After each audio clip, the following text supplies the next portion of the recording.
moi c'est Alexandra. Et moi Jérémy. Je vais vous présenter les cours avec Monsieur Laravoir.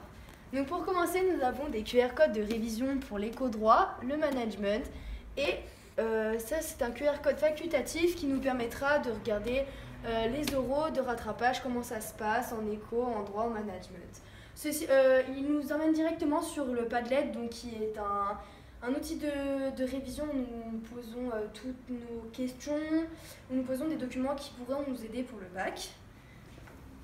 Ensuite, je vous emmène dans la plupart de nos classes, nous pourrons retrouver des tableaux comme ceci avec plein d'affiches différentes qui nous expliquent qui nous expliquent beaucoup de choses qui peuvent nous aider dans nos cours actuels ou même pour notre bac, pour poser des phrases intelligentes que nous retrouverons sur le Padlet aussi.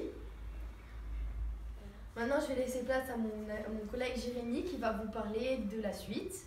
Après, dans les cours de Monsieur Laravoir, il y a une personne qui se retrouve désignée comme étant un maître du temps qui nous informe au bout de combien de temps nous devons terminer les tests.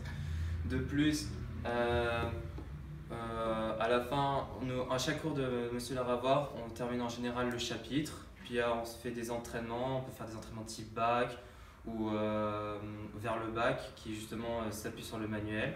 Et enfin, après chaque cours, on fait des ED puzzles ou justement des socratives qui sont des résumés de cours et qui nous permettent justement de savoir ce qu'on a bien appris ou pas.